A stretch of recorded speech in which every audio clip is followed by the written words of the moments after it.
I paid off $45,000 of student debt in exactly 1 year and 8 months.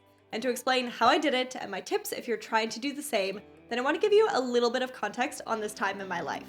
So, after graduating college, I moved to Germany to be with a German guy and I started a freelance web design business while I was there. Not that I had literally any clue how to do that. Web design was not at all what I studied. I literally taught myself how to build websites and get clients and run a web design studio just from Google and a few online courses. Now, in this time that I was paying off my student debt while freelancing as a website designer, I made an average take home pay of 4,386 Canadian dollars per month. All the numbers which I'm going to share here are in Canadian dollars, as that's what my debt was in. So obviously, as a freelancer, my income varied greatly from month to month. At the very beginning weeks of my business, when I literally was just starting, I made a lot less than this per month. And towards the end of this whole debt paying off spree, my income increased massively. But to make the numbers really easy to explain, I'm going to share the average over that time. So I paid my loan off in full over 1 year and 8 months, starting right from after I graduated. So my total take home over that 1 year and 8 months again was 4,386 Canadian a month, or 87,720 total. I then paid off my $45,000 student debt from that, meaning that I lived off slightly less than half of what I actually made. So I lived off $42,720 for that 1 year and 8 months. Which brings up important point number one of how I did this. I didn't increase my lifestyle until I paid off the debt. So, when you live as a university student for a good 6 years, you get pretty good at living a modest lifestyle. I made a really conscious decision when I graduated that I wasn't going to suddenly start living large now that I was making money and working. I knew it would be really hard to increase my lifestyle and then save at the same time, or that it would be really depressing to increase my lifestyle, really enjoy that new lifestyle, and then have to decrease it again later if I really wanted to push and get serious about paying off my debt. So I decided to keep living my very modest college lifestyle ways until the debt was gone. I didn't eliminate every luxury from my life by any means, but I also didn't go crazy. I still traveled. I was in Europe fresh out of college after all, so obviously I wanted to do weekend trips around Europe and to go see other neighboring countries. But the things which I did to make sure that I did it as frugally as possible was I would book flights way in advance to get the best price. I purposely picked flight dates based off the price because I was freelancing. I did have a bit more flexibility in when I worked, and so therefore I would pick flight dates based off the price. I stayed in hostels and I just went to cheaper countries. So there was definitely no visiting Switzerland or Denmark or Sweden to me back in the day, though I have been to those places many times now. I shopped at places like H&M, I was not going to Nordstrom, and even as my income started increasing, we stayed put in our very basic, non-spectacular apartment, which at the time cost both my boyfriend and I 350 euros a month. Friends at this time started moving into nicer places and started upgrading their furniture. And on the one hand, I totally wanted that. On the other hand, I really, really wanted to be debt free. So we stayed put in our very basic apartment for a long, long time. We were there for years. I also started a really helpful mindset game whenever I walked into stores. So I knew the statistics that 45% of Americans have credit card debt, meaning that when I was shopping in a store, I knew that almost half of the people in there spending money were spending money that they didn't really have. That for me created a really helpful mindset shift. Previously, when I walked into a store, I felt like I wanted what everyone else seemed to be able to afford and to be able to buy. And why did they get to go in and buy something that they wanted and I didn't get to do that? Instead, I flipped that thought process and saw the buying frenzy for what it really was. Half the people in the store spending money on stuff they likely didn't need with money that they didn't have to fill some sort of void and feeling of not enoughness inside. And so, armed with my new mindset trick, when I went into a store, I no longer felt jealous and like I was missing out. I took the mindset that the only thing I was missing out on was increasing my debt, and that was a good feeling. So, when I walked into a store, I reminded myself, did I really need another pair of socks, a new purse to replace the old one, which is actually perfectly fine, or a new pair of running shoes because the old ones were going out of trend? The truth was, no, I didn't need any of those things. And with my little mindset game, if I passed a store and felt the impulse to buy something, I no longer felt like I was the one who couldn't have something, but instead the financially savvy one who was working towards a goal and being responsible in the process. I turned the negative feeling of I want to be able to buy what they can buy into a positive one. Now, this little mindset shift and the strategy of not increasing your lifestyle after school is one I would definitely recommend and definitely something I would do again. I absolutely have upgraded my life since then, and I have little and big luxuries in my life now. I have a car, I get a weekly meal delivery kit, we have a cleaner, I go horseback riding every week, which is a notoriously expensive sport, and we stay in nice hotels and not hostels anymore. And I can tell you, I'm so, so, so glad that I did it the way that I did. Going backwards financially is a lot more difficult than going forwards. So I'm glad that I kept the lifestyle creep firmly in check until after I was done paying off the debt. Then the next thing that I did was I decided that paying off the debt was my priority and that I made conscious efforts to keep myself motivated. So this might sound like really basic or random advice, but I genuinely think that this right here is so powerful. So at first, I didn't really have a game plan when it came to paying off my debt.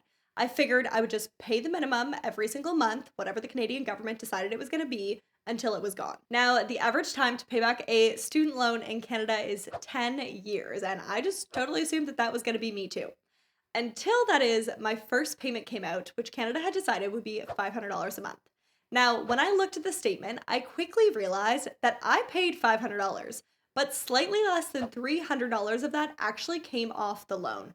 Over $200 of that was going to interest. Now, upon realizing that only slightly more than half of what I was paying was going to the principal of the loan itself, I decided two things. First, Canada is clearly making fantastic money off giving students a terrible interest rate on their student loans.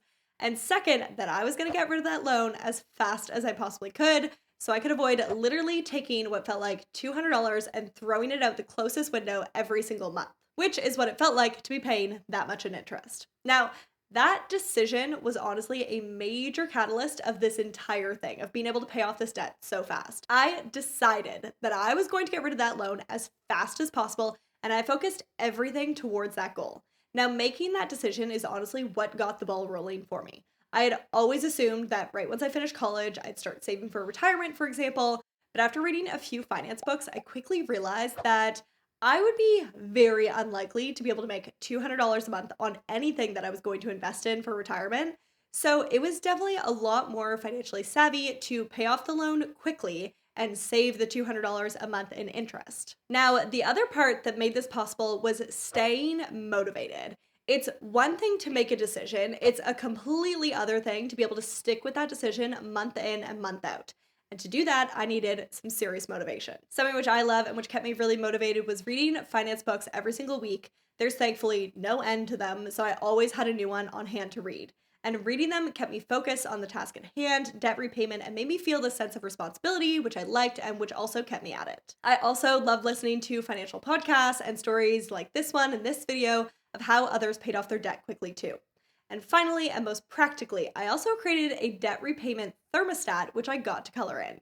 So, at charity events, when they're asking for donations, they tend to have this big picture of a thermostat, which gets filled in with every donation and then eventually gets closer to the top, which is the goal of the donations to be raised. So, what I did was I took out two pieces of paper and I made my own debt repayment thermostat. And I got so much joy from coloring it in every single time that I made a payment. And I got extra joy when I was able to make an extra payment and fill it up even a little bit more than normal each month. And the third step to paying off this debt so quickly was I increased my income. So as a new freelance web designer, what I made from month to month was never exactly the same, but was always within the same ballpark of $4,400 a month was my take home. The business made more than that, but of course there's expenses and taxes and everything. But anyways, so I set my personal expenses accordingly and lived off of the $4,400 a month. But what really helped me to make lump sum payments on the loan, $5,000 or $10,000 at a time, which at the end basically finished the loan off, was increasing my income. Now, I'll be honest, I think that focusing your efforts on increasing your income, should be absolutely part of anyone's debt repayment strategy. I think most people, and this was totally me too, when I had only ever been an employee before, if you've only ever worked for someone else and you've just been an employee, it often feels like, well, what you make is not really in your hands. This is what I get paid, and it is what it is, and there's really not much that I can do about it. And because of this thought process, people spend all of their efforts focusing on cutting their spending. But having now run my own business for a little while, I've learned that there is a much, much more enjoyable way to finish off your debt, and that is by making efforts to make more money. Now, I have to say, even as a business owner, this wasn't necessarily simple. I already was working a ton on designing people's websites, so it's not like I just had a bunch of extra time on my hands, which was exactly the problem which I realized I needed to solve for. I decided to try my hand at separating my income from my hours by not just building websites for people, but teaching them how to build websites on their own. To do this, I created a course and sold it for, at the time, $500 per student on the very first course launch. So on the first launch of that course, the course made just shy of $19,000. That's US dollars, by the way, actually. And of course, there was expenses and taxes to pay on that 19,000, but I did get to take home more after that course launch than I would in a normal month. To celebrate, I did book myself a massage for $100 as a reward, but all of the rest of the extra money went straight onto the loan. I didn't spend anything on clothes or a car or a big night out, which sure, I wanted all of those things. But again, even more than wanting those things, I wanted to be debt free. And I knew that that was a decision that I made and that was the priority which I had set. For the next few months, I continued plugging away, designing websites for people, doing custom services for people for the next few months until the next course launch. And I kept trying to keep my spending low and make any extra payment on top of the regular $500 that I could. And by this point, I was actually most of the way through the student loan. I think I was maybe at $35,000 of the $45,000. So the end finish line was in sight, and I maybe had about $10,000 left to finish off. So on this second course launch, I crossed my fingers and my toes that this would do just as much, if not more than the last one. And that launch, as the sales rolled in, I was on the edge of my seat, counting and doing calculations to see how much of that got to be put onto my student loan. Lo and behold, it was more than enough. The launch did 30,000 US dollars, and as soon as the money went from my Stripe account and then was auto transferred onto my business bank account, I sent it over to my personal account and then right on to the loan account. I then filled in the rest of my little thermometer all the way to the top and felt so much pride as I did it. Now, I knew what I'd done was pretty unusual, and it had taken a lot of conscious decisions over the past year and a half to not spend or to find a cheaper option on something, and to get really savvy about making more money to really make it happen so quickly. Just a few weeks after that, my mom sent me a photo. I was living in Germany again, but all my student loan mail was going to her place in Canada. And the photo was a confirmation and congratulations letter from the government saying I had paid off my student debt in full. Previous to this, I had my little debt thermometer stuck to the wall beside my desk, and then I went ahead and replaced it with the congratulations letter instead. Now, if you feel like you've also done everything that you can in terms of saving and cutting expenses, but you're still not making the progress that you want to on your debt, then it might be time to consider finding a way to increase your income as well, and a side hustle can be a fantastic way to do that. As you know, I did that through website design. I think it is a fantastic main hustle or side hustle. It is super well paid and truly a joyful creative job. Now, if you want to learn about becoming a website designer, even if you have no past degree in it or any coding experience, then definitely check out this video next, which will show you exactly how it's done.